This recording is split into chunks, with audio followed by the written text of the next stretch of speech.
Good morning, everybody. Hi, I'm Kathy from TIC SA. Hi, Shannon. Hi, Owen. Thanks for the waves, guys. Great to see so many faces on the other end today. Just give me a little bit of time as we allow everyone to connect today. So good opportunity. If you haven't got a cuppa or a glass of water, grab one now. And we'll just have time for a couple of minutes before we start today's session off, before everybody, giving everybody a chance to join in the session. So just bear with us a couple of moments and I'll circle back to you all.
Hi everyone, as people are joining today's session, I'm Kathy. Great to see so many faces on the other end. We're just going to hold out a couple of more, maybe another minute or so, just to give everybody time to connect. So appreciate your patience. I'll be with you in a moment.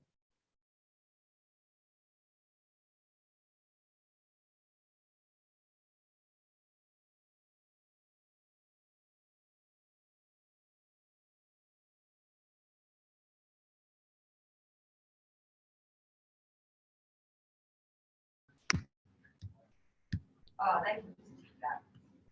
Thank you.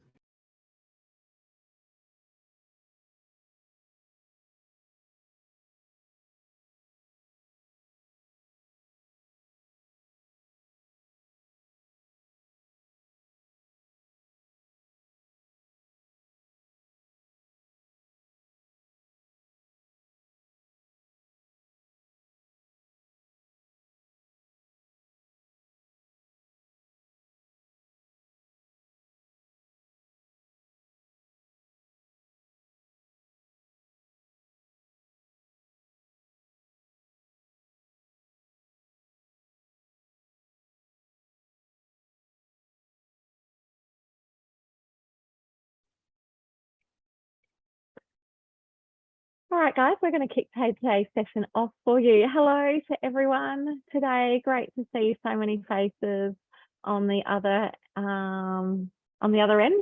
For those of you who don't know me, I'm Kathy Ramsey, Partnerships Manager here at the Tourism Industry Council of South Australia. Firstly, I'd like to acknowledge I'm hosting this webinar from the lands of the Kaurna people. I'd also like to acknowledge the traditional custodians of the various lands where you all join us from today, and the First Nations people participating in this webinar. I pay my respects to elders past, present, and emerging, and celebrate the diversity of our First Nations people and their ongoing cultures and connections to the lands and waters of South Australia. Another In Conversation series as we get closer to the end of the year. Thanks everyone for joining us today. We undertake our In Conversation webinars monthly to help keep you, our wonderful South Australian tourism community, engaged and informed. I'll introduce our speaker shortly, but just a couple of housekeeping matters. If everybody could please keep your microphone mute. Use the chat function. We really like to make these sessions as interactive as possible. So you'll see that note just popped up to show you all the chat function. Any questions, pop them on the chat. We'll endeavour to work through those questions as we go through the session today. And we'll also be recording this session as it continues to be an ongoing resource for you to access. We'll send an email out post this session with a link to the recording and any other further informational resources that might come up as we go through today's session. Today's session is all about social media. The world of social media, as it appears, is ever changing, really making it sometimes extremely difficult for businesses to keep up with the trends that and continue to create attractive and engaging content. Along with this, many of our members are also based in regions. So we cover the whole of South Australia, and you guys are coming to us from many regions across the state. So it really makes it even more vital to engage with people online through social media. Today, we are lucky to have the wonderful Simone Douglas from Digital Marketing AOK on the line with us to pick her brain. Many of you may have already known Simone. She's been a valued part of our community for many years now. Digital Marketing AOK is a digital marketing consultancy based here in Adelaide. And like I said, a proud partner of TIC. Simone has a rich history in social media and digital marketing, spending a lot of her time delivering training, tailored training sessions and presentations. And not only is she an expert in this field, but she's also a business owner as she runs the Duke of Brunswick and the Duke of Brunswick, the DOB Cafe as well. And apologies, Simone, if I haven't correctly pronounced the new cafe title right. So Simone's going to be giving us her top 5 social media tips that she believes all businesses should be doing now. Welcome, Simone. Thanks for joining us. So Simone, let's kickstart things off. Let's tell us a little bit more about you and the work you do at Digital Marketing, AOK. Yeah, the advantage, I suppose, for me is that I have a team of 10 staff who are based here locally in Adelaide. So a lot of the client management stuff, managing Google Ads campaigns and social media campaigns and content management are managed by the team. So my job is really just to continue to train business owners and consult to business owners on their digital marketing strategies, whether or not they're at the forefront of the trends that are emerging and making the most of the ones that are applicable to their business. Because I think there's a danger, there are always things changing in digital. In fact, Meta is doing most people's heads in with the raft of updates that they've rolled out across Facebook and, Business Manager and so on and so forth. So those things change constantly and new platforms come into play constantly. So it can be quite difficult to get clarity around what things apply best to my business. And if I've got limited resources from a time or from a dollar perspective, where should I be spending that time and spending those dollars to get the most benefit for my business? Fabulous. I can't wait to hear all about that. Before we get into things, tell us why social media is so important for business. And, what next year is looking like, those upcoming trends. That's probably one of the hardest things. And you know it because, you have the Duke of Brunswick as well. Business owners, we're wearing multiple hats here. So just to keep up with those upcoming trends and what we should be doing. Yeah, absolutely. So I guess to give you the Cliff Notes version, and I'm happy to go into more detail, but I'm conscious that I can talk with a mouthful of marbles underwater. So, realistically, things to be aware of, TikTok has now hit the 7th most popular social media platform in Australia in terms of usage and engagement. What's interesting around TikTok, though, is the amount of time people are spending on the platform in Australia. So Instagram, the average user spends about 8.4 hours a month. Okay, so you think 8.4 hours a month? Yeah, okay, that's not that much. TikTok, the average user spends 24.5 hours per month on the platform, and that's up 40% year on year. So that gives you some indication of the uptake here in Australia. So TikTok's basically going to rule the world. There's no ifs, buts, maybes around that, because it's a very intuitive interface and it serves you content that you're actually interested in. So the big opportunity there for businesses who don't have time to feed it content all the time, because it's a very content hungry resource, is that they can just set up their accounts and run ads on it. So just like Facebook and everywhere else, you can run TikTok ads, and it's not a very crowded space. The other assumption that a lot of people make is that it's all young people on TikTok. I can confidently tell you that the age demographic spread is quite even across all of the different age groups. And there is a good chunk of people in the over 40 bracket, which, tends to be very attractive to tourism operators because they're discerning customers with generally a reasonable amount of disposable income, and they tend to be looking for, midweek or weekend escapes or things like that. That space isn't particularly noisy right now, so there's an opportunity there. In terms of other things and trends, realistically, there are some huge opportunities if you have a landmark type business. So whether it's, a great historical building or, different locations within a region. The other thing to consider is Snapchat lenses for the same reason. So running ads on Snapchat or sponsored lenses where you can basically take a landmark and map an augmented reality filter over the front of it, which allows people to play around with it when they're in region and around the place. But probably that's a really cool idea. Yeah, and it can be quite effective.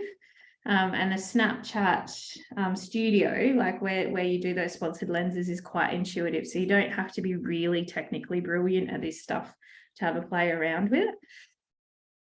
Realistically, Facebook's still a giant in the room. It's got 18 million active users in Australia. It's not going anywhere. But Facebook and Instagram, you really need to have a approach that is stories and reels as well as static posts. And so for static posts, for me, is anything that you're posting on your newsfeed. Okay, but outside of that, if you actually want organic reach and eyes on your content, then you need to be putting up stories as part of your content plan, putting up reels. If there's anyone online that doesn't know what a reel is, it's a short form video, just like TikTok. And then I guess beyond that, the big challenge for us all in terms of redefining the way that we approach social media is that social search engine optimization is going to replace hashtags over the next 12 months. We're already seeing that evolve and change. So according to Google's internal research, 40% of 18 to 24-year-olds are now using social media as their primary search engine.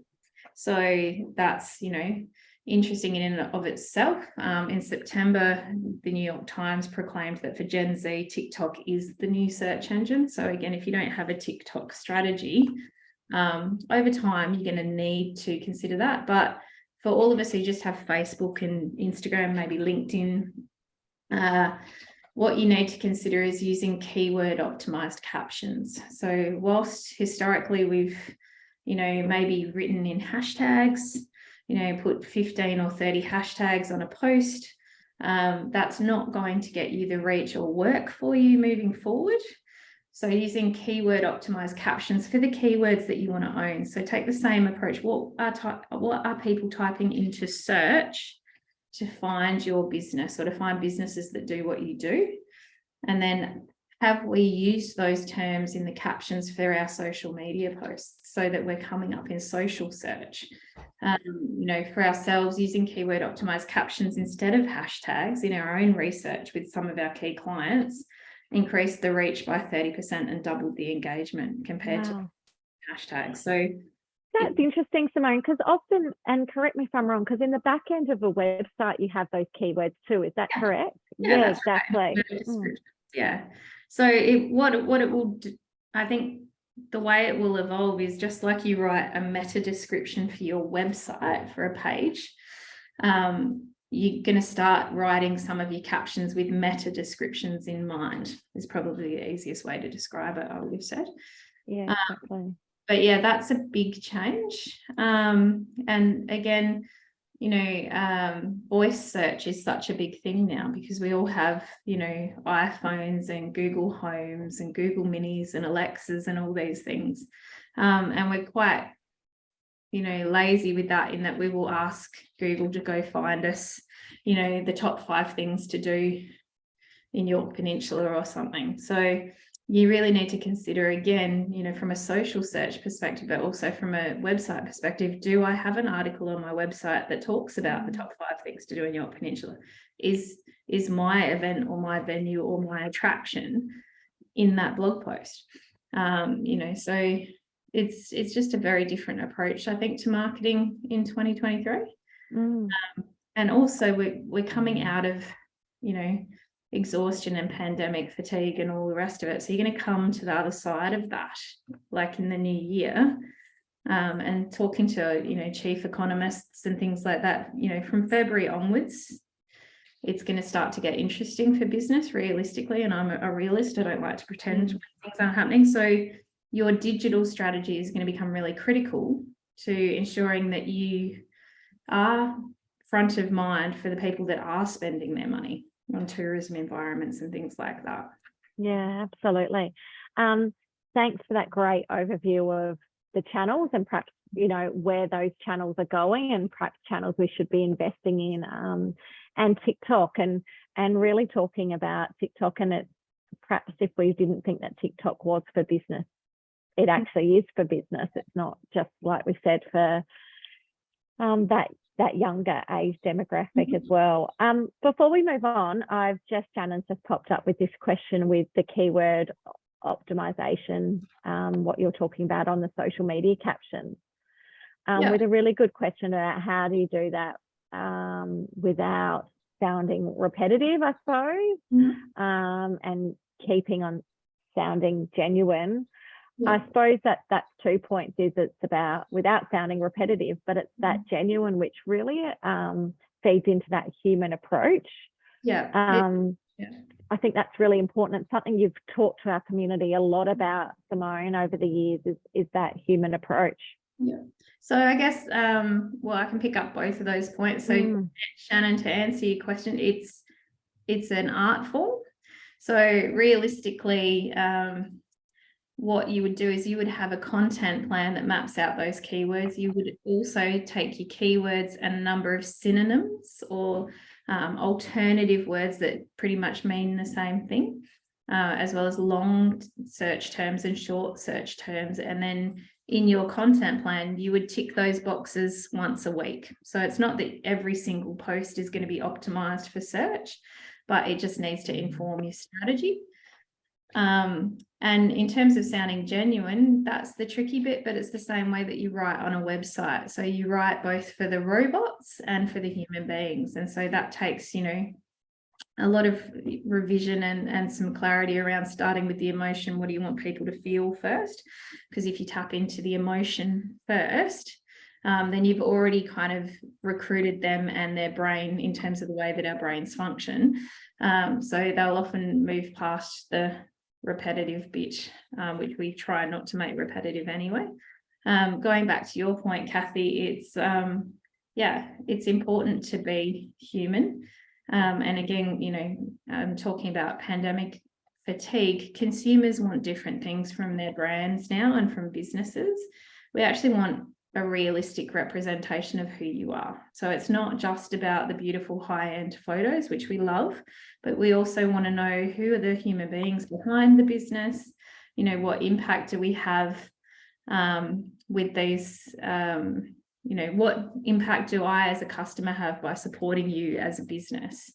And so telling some of those stories is really important, but also building a community around yourself. So as a business or a brand, we can't operate in silos anymore. We actually need to go out to our local community, all of our aligned, non-competitive businesses that are around us, or opportunities, or there might be organizations, and start talking to them about, well, how do we start crafting a web that catches everybody and brings everyone to the region where we all succeed?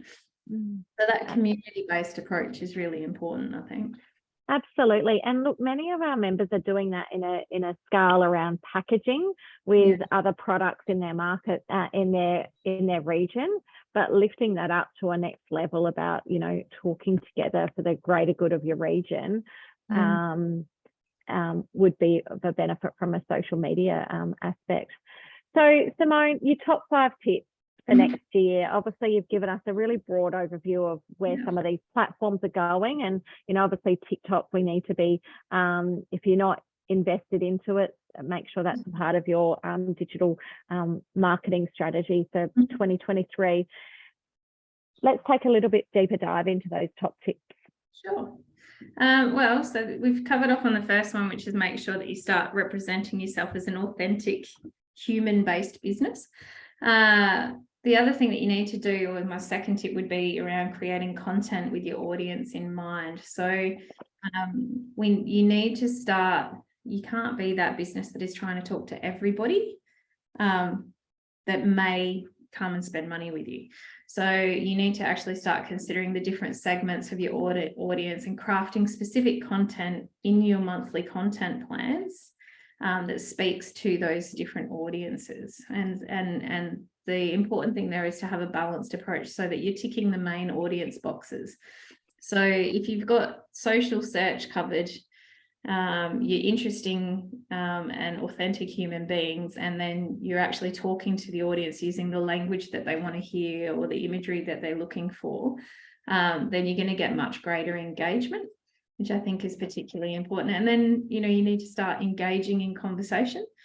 The other mistake that we make as businesses all the time is that we treat it like it's an advertising medium. So we're just putting content up there. Once we put the content up there, we're done. And I always like to say, you know, pretend that if it's your Facebook page or whatever else, that it is your digital shop front. If somebody walked into your business and said, you know, I really loved X, Y, and Z about your business, you wouldn't just give them the thumbs up and turn your back on them and stop talking to them. Okay. So when somebody, you know, basically that's what they're doing. If someone pays you a compliment or engages with your content and starts a conversation, you know, manners would dictate that you would then ask an open-ended question that would continue that conversation rather than just closing it off or going, thanks for the great feedback.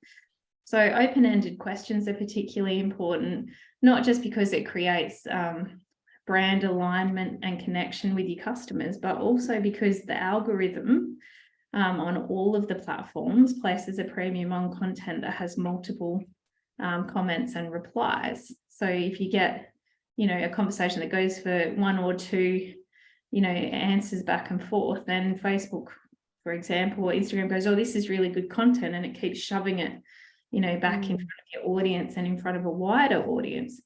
So it's that game of being able to engage with people.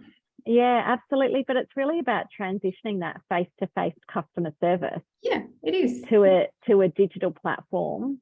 Yeah. And like you said, that's recognised from an algorithm perspective as well. So yeah, that's the art of being able to transition that from face-to-face and deal with digital no different to as you would deal with your customer service standards from a person face-to-face within your business. Well, and I think it was interesting. I was at a conference in Singapore last week before, And Ron Kaufman, who is a specialist in or a global leader in customer service and the art of uplifting service. So he talks about the 6 levels of service. So you've got, you know, criminal, which is like below the bare minimum. Then you've got basic, which is bare minimum, you know, and as you go up through the 6 levels, you ultimately get to wow, which is, you know, surprising. And then he says to the audience, you know, so all of these levels of service are on an escalator. Which way are they going? Are they going up or are they going down? You know, some people in the audience like they're going up, but they're not, because the unbelievable service that you delivered the first time a customer engaged you, the second, the third, and the fourth time, that just becomes expected. So you have to consider, like with your return visitors, for argument's sake, so if you've got an accommodation provider or an experience, when they come back, how are you wowing them the second time and the third time?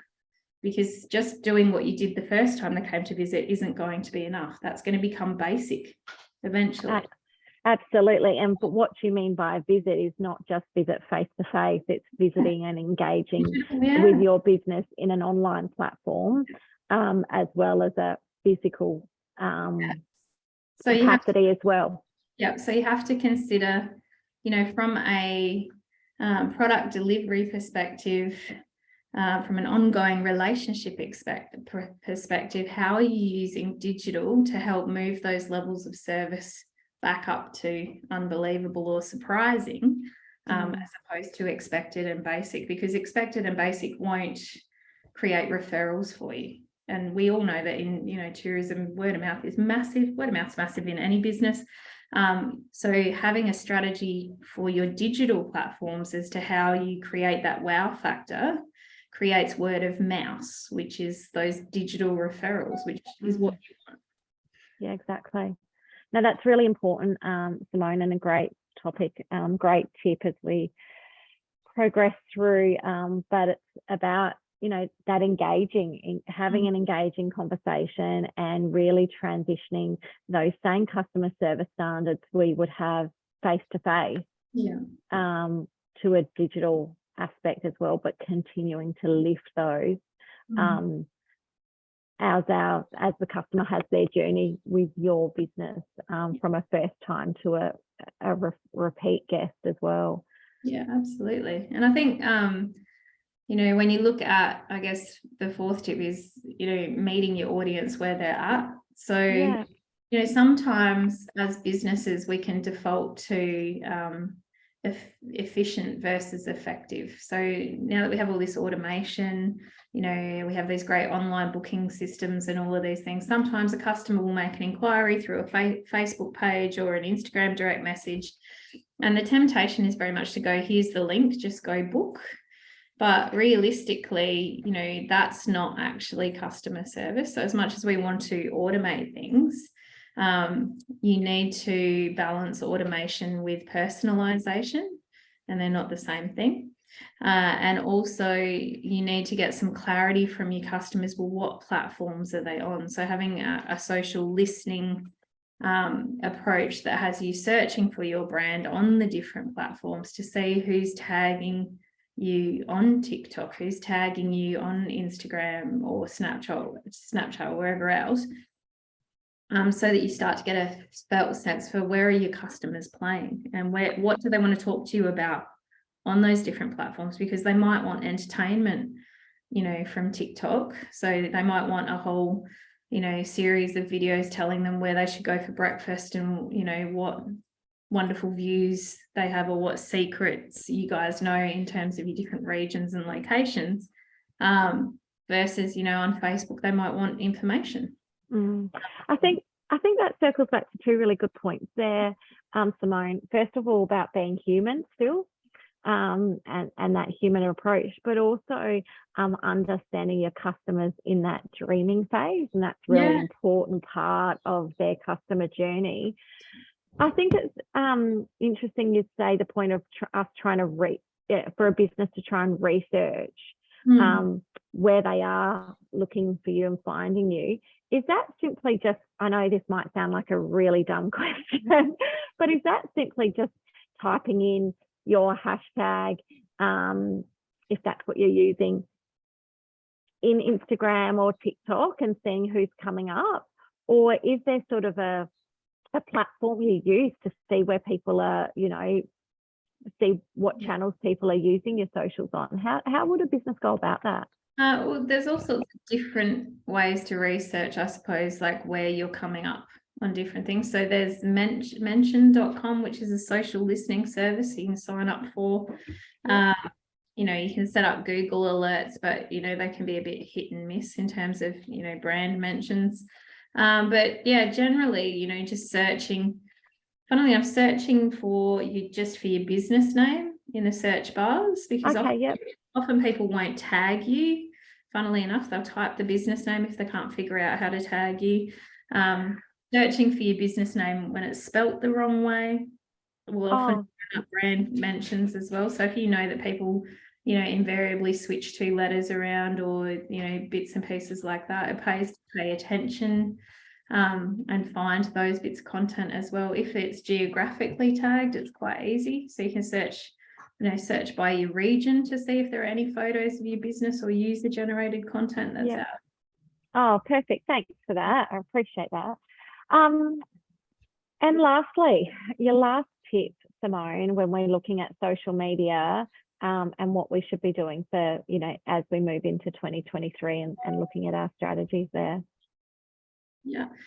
So you need to align your business goals with your social media goals to ensure that you know why you're doing what it is that you're doing.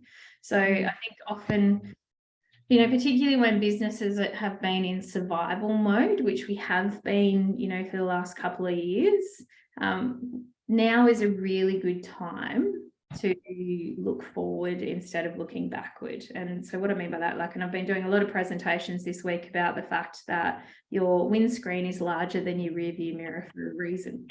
Okay, so it's okay to look back and go, okay, what didn't I enjoy about 2022 from a business perspective? Where were the troughs? What were the challenges? And then if I was to change all of that, what would success look like? So let's say that you have a seasonal dip in June, in the middle of winter. Okay, so that's not fun because our bookings go away. So what are the strategies that I need to put in place? And what would, if we halved that seasonal dip, what impact would that have on my business? So set up sales goals that are actually linked to making your life better, less stressful and easier as a business owner or a manager. And then plan out your social media to achieve those goals. Okay. So as opposed to just going, okay, let's just put some pretty content up that talks about our business.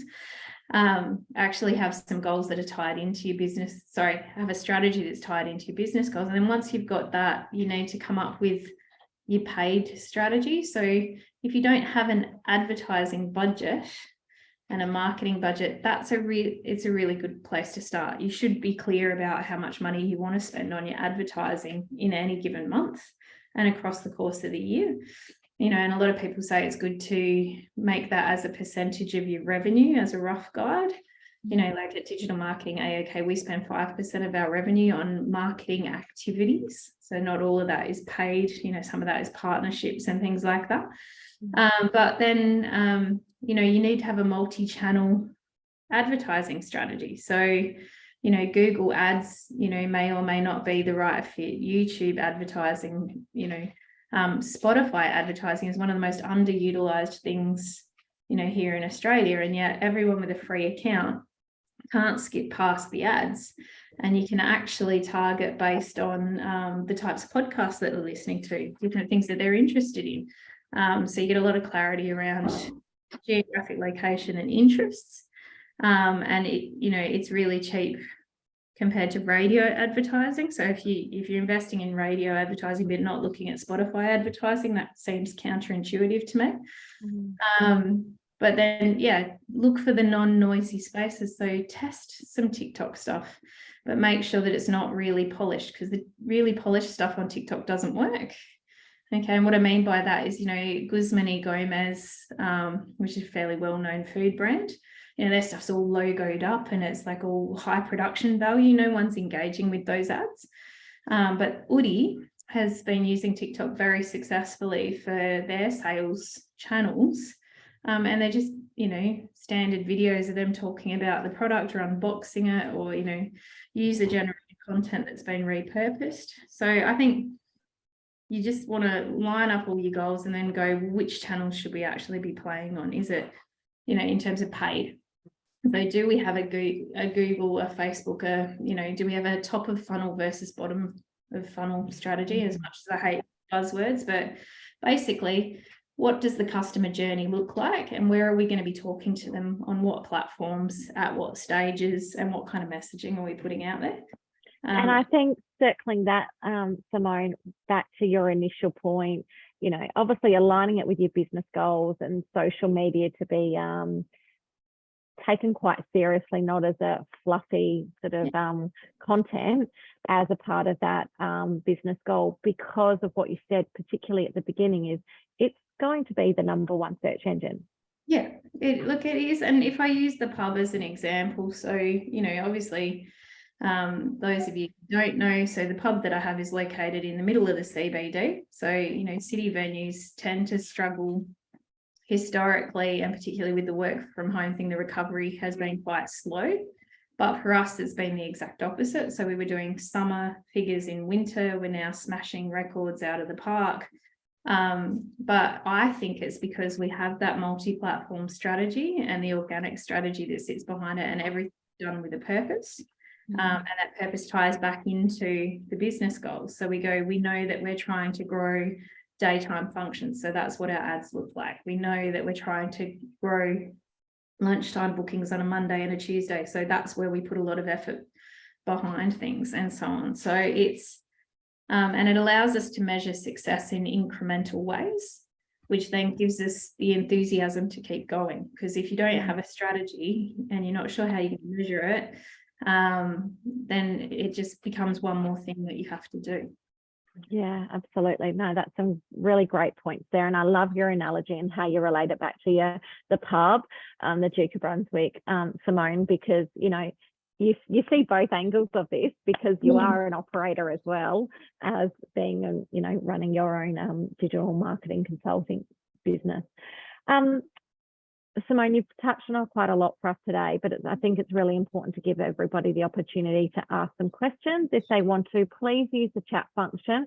This is an opportunity to pick the brain of Simone while she's on the other end of the call, an expert in this, but also, understanding it not from her perspective, not just from the perspective of her professional context of, her consultancy business, but she's an operator as well. One question that has come through, actually, Simone, on the registration was from a visitor information centre perspective, and I thought this was really interesting about is it beneficial for a visitor information centre to have a presence, and what those benefits would look like, because obviously it's really challenging with some VICs, with their connection with local government. Could you talk a little bit further on that for us, please, Simone? Yeah, sure. Catherine, would you like to use? Let me just find, did you find who's unmuted? That's I cool. think I've just done it, yep. Cool. So, look, visitor information centres, serve a critical purpose to supporting and driving visitation, I think, into regions.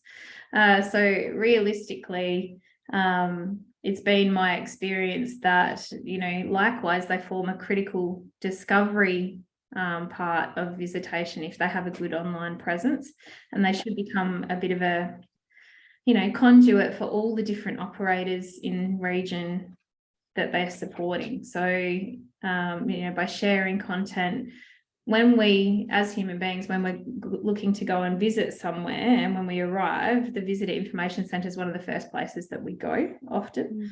And then, so realistically, for me, it's a no-brainer. What you need to do, I suppose, is work with your council that you report to or that you're funded by, to give them some of the reasons why you want that digital presence, and to have some agreed guidelines about the strategy and the approach.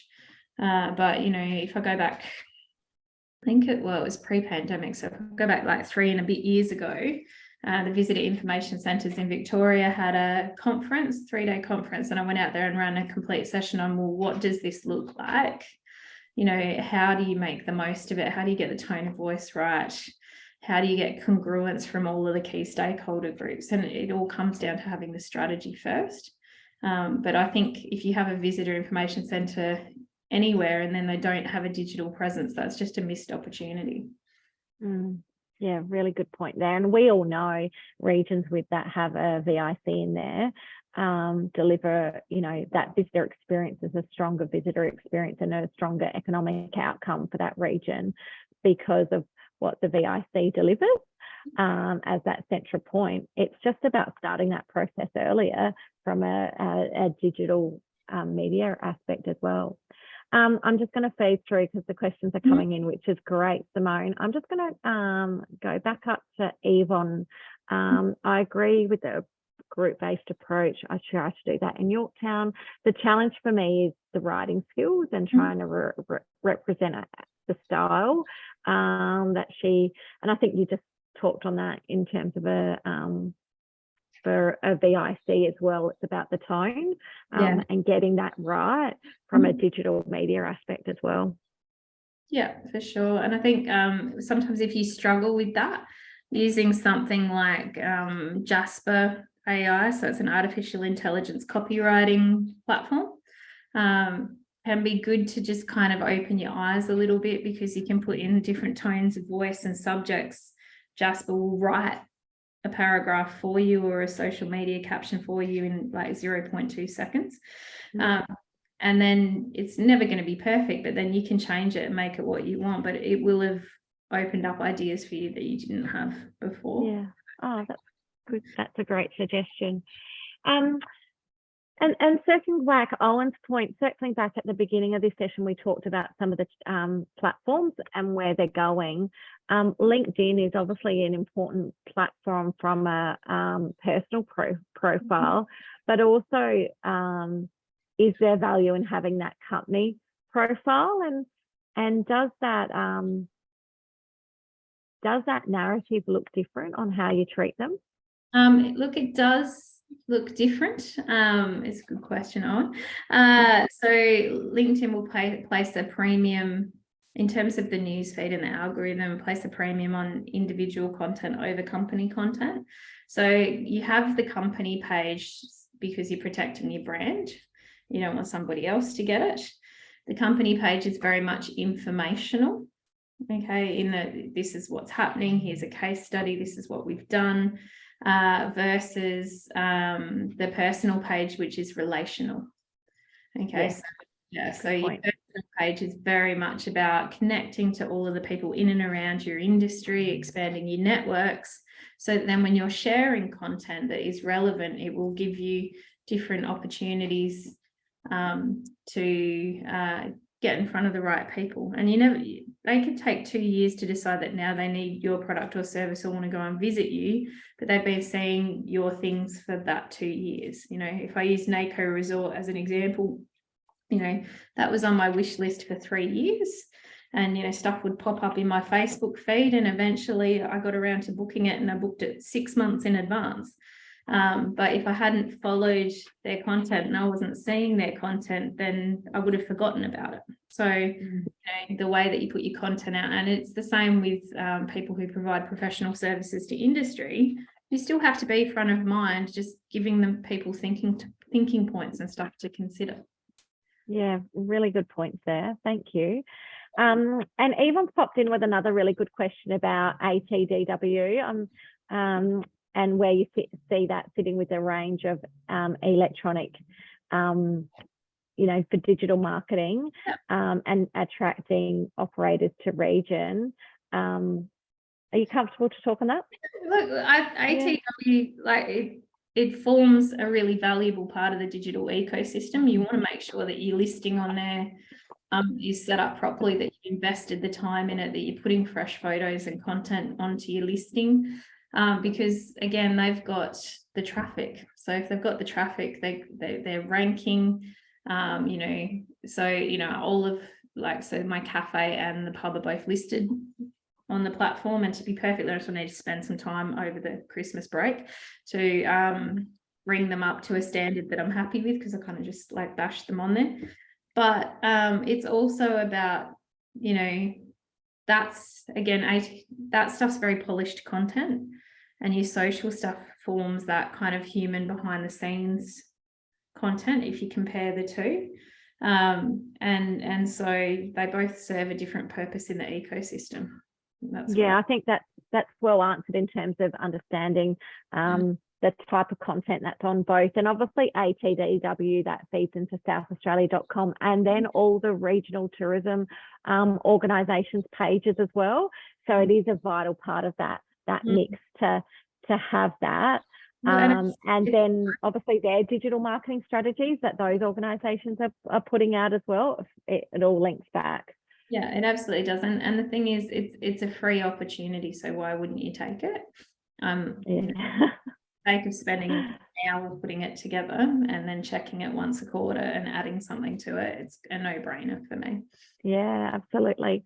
Circling back to those keywords that your business and how to search those keywords. What about on TikTok? How would you, is there any, you know, obviously you shared how we could do that through the mention.com and Google Alert and just searching your business name. Is that the same strategy you would do on TikTok, and perhaps even some of those trending words that could be relevant for your business? Yeah, look, I think the thing with hashtags on TikTok is that it's more around, you kind of need to get on there and have a look at who is in and around your business or industry, or, you know, what your customers might be looking at. So spending some time figuring out your audience and having a look at what is trending from their perspective. And once you're on the platform, if you don't already use it, because it's quite intuitive, you will get fed things that tie in nicely to what you're trying to do based on what you engage with. So if you searched experiences Yorks or something like that, or Yorktown or the like, then TikTok's going to start serving you that stuff, and you'll see what other people are posting.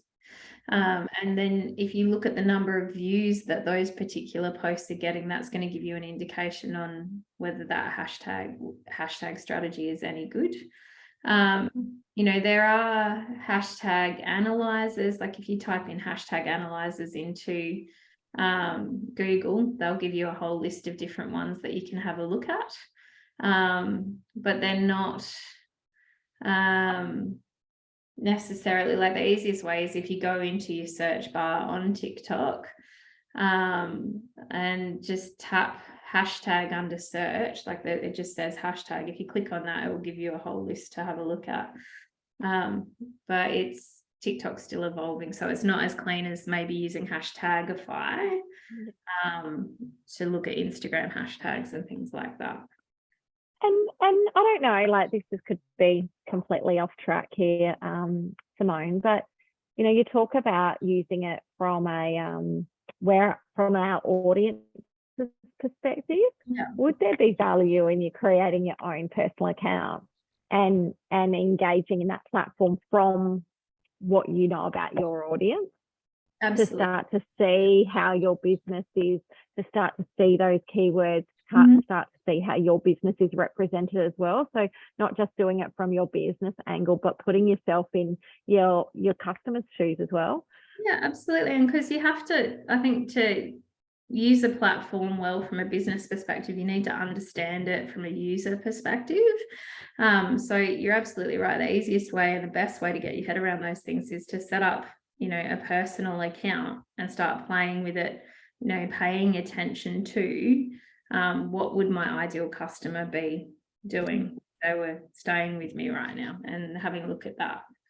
Yeah, great. Thanks. Anne-Marie, yes, we will be sending an email out post this. Simone might just flick me a quick email if I can ask you after some of those resources you've mentioned, e.g., I think it was mention.com, Google Alert. But we will send an email out, Anne-Marie, post this with a link to the recording so you can rewatch this and some of those resources as well. I'm just going down through these messages. Thanks, everyone. It's great to have some lots of questions. Charlie, is it worth having a YouTube account? The short answer is yes. So Yep. YouTube has 17.5 million active users in Australia, number one. It's owned by Google. So generally any videos you put up there will rank in Google search results within about 8 to 12 hours. And if you get the about descriptions right, so it can support your, again, can support your search engine optimization strategy for your website, but also just for discovery via video. Yeah, so yes, and video is not going anywhere. If I haven't made that point, videos actually, it's a not negotiable now. If it's not already forming part of your strategy, best you spend the Christmas break considering how you can change that, because we're definitely moving to a video first kind of society model now in terms of the way that we like to take in content. So yeah, very powerful platform, and something that I would make sure that I had. And like you said, the importance of obviously having stories and reels, like one of your initial points when we were just talking about the landscape of social media, and those platforms, the importance of having stories and reels, but still having that static content as well. Fabulous. There's lots of great questions there. Thank you for everybody engaging. As we wrap up today's session, because we all know this is a topic we could talk on for a long time, but conscious of everybody's time as well, perhaps let's just, Simone, a quick summary on those top practices you believe we should be doing as we come into reviewing perhaps what we're looking for doing in 2023. Sure. So like I said, very much start with, you know, what was 2022 like, and from a seasonal perspective and from a business perspective, what didn't I enjoy as part of that process and what do I want to change? Set some business goals and then use those to inform your digital marketing goals and strategy. Get very clear about where your audience is and which platforms you're going to commit resources to for 2023. And having some clarity around that, and then figure out how to start reflecting the humanity of your business in your content and how that engages with people, because that's going to be critically important for cut through. Beyond that, if you get away from just doing newsfeed posts, make sure that you've got reels in the mix, going live on your platforms periodically as well, which I didn't mention, but live videos is again particularly important. If you're terrified of going live, use something like StreamYard, so you can pre-record the video, but StreamYard will make the platforms think that you're going live, so you don't have to be scared about like what it might look like. Start looking at the businesses around you and build that community, and make sure that you have an engagement strategy and a really clear tone of voice. So how am I going to maintain and start conversations with people in my digital shopfront? And, you know, what are my rules for engagement around customer service from a digital perspective in terms of bringing, you know, those 6 levels of service heading in the right direction or maintaining that. And beyond that, be a little bit flexible, because your plan will likely change and evolve as things change and evolve over the year. You know, this lovely thing we have of the new normal, you know, you're going to have global tourism is slowly coming back to where it was. That hasn't had to form part of your strategy in the last couple of years, but now you need to revisit what were the things that we were doing successfully 4 years ago, you know, that we might need to bring back into our marketing mix that we haven't considered because we weren't talking to a global market. You know, we know that intrastate visitation is pretty much back up to where it was in terms of, you know, numbers of bums on seats flying into South Australia on, you know, Virgin Jetstar in particular. So, you know, all of those things should form part of your consideration for 2023. And then it's just about creating the content and the multi-paid strategy. Yeah, absolutely. We've sure discussed a lot today, Simone. And one other key takeout, I've made a page of notes myself. You can't quite see it as I've put that up. But one other piece of information I took out of it is people's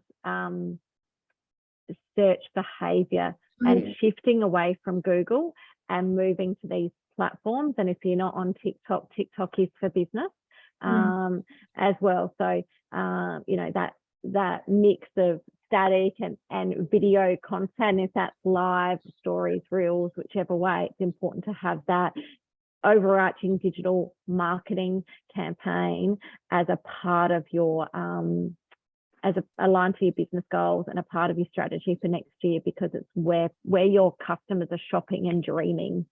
Yeah, exactly. Absolutely. Thank you, Simone. We have like I said, we've gone through a lot today, and we really appreciate your time and expertise on the other end of the screen, and connecting with all our community far and wide across the state today. Like I touched on before, many of you people might know Simone.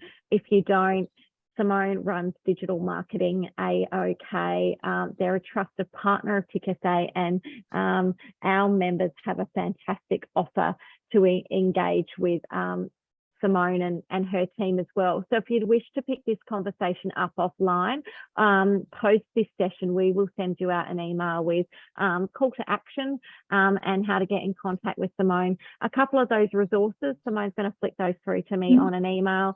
A couple of those resources she shared, and a recording of today's session. So I encourage you all, if this is a taste and you want some clarity and work more in this space, connect with Simone, and you know, she's very generous and works with a lot of our members in our community as well.